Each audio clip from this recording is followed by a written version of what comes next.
Hello friends, Nayaswami Hriman here, and it's time to ask a yogi. Today's subject is just more interesting than dealing with a question, but I had a curious letter from someone. Let me see where it came from. Yes, I believe it came from India, and yes. Okay, let me get the facts right. This woman lost a child. She was 3 years and 3 months. She was healthy, but she got a high fever. They went to the doctor. Doctor said, "Oh, nothing to worry about." And suddenly, after one day, she woke up, was unable to breathe, and she had a cardiac arrest. And the woman asks, why this punishment for a small child? Is it our karma or hers? Well, that is more of a question, but I also want to go further into what happened.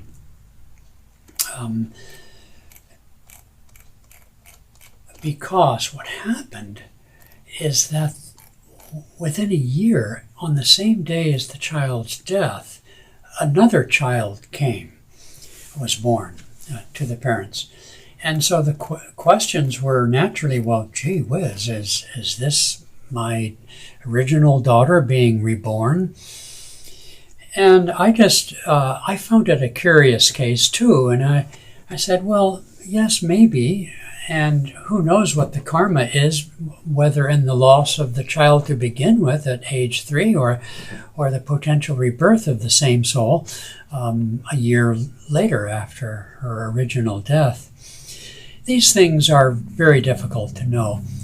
In a country like India, where they're very tuned into past lives, it's quite possible that the recently born daughter may exhibit some signs that would indicate that she is indeed the same soul.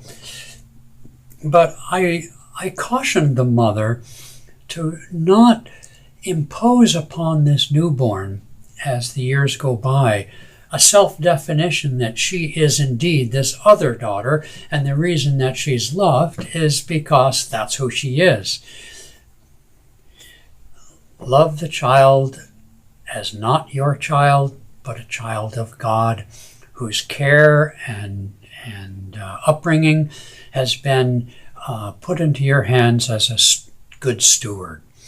So, maybe later in life, or a little bit later in the child's life, the story of her deceased younger sister can be told, and what a curious story that is. But I would want to, it's sort of like an adopted child, really, and the delicacy around which parents discuss that fact with their children, the right time, and so on.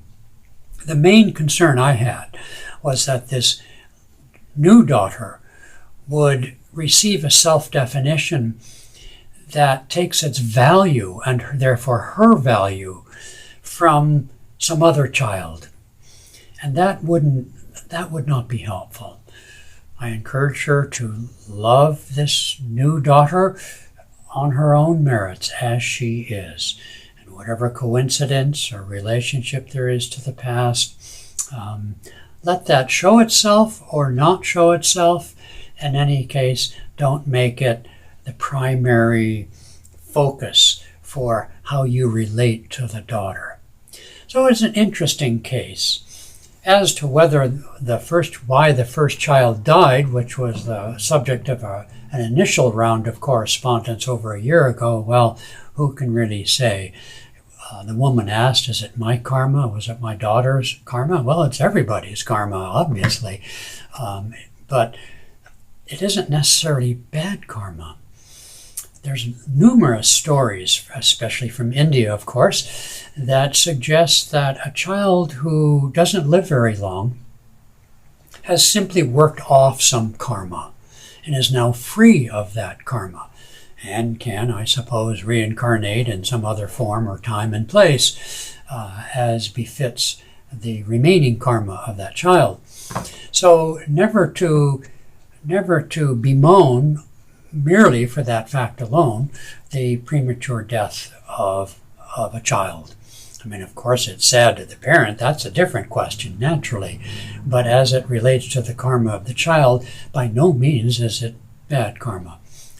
There are other explanations potential that Yogananda gave, but they are a bit delicate, including, I'll just say this, that it's possible that a soul that had once committed suicide in a past life will be reborn and have that life taken from it until such time as it can regain trust in life, a love for life, an appreciation and gratitude for the gift of life. That's a pretty tough thing to say, and it's impossible, really, for anyone to know that that's the case. It's an interesting explanation, however, for stillbirths and premature deaths of children. Again, the main point of that is to understand that it's part of that soul's karma.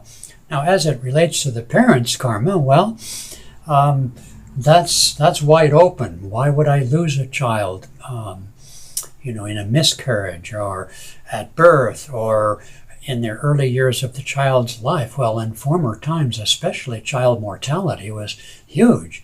So there are obviously medical reasons for that, but speaking spiritually, it's hard to say. There's no point speculating, and wish the child well and accept God's will, working through karma. No point confusing the issue. Working through the karma of all the parties involved.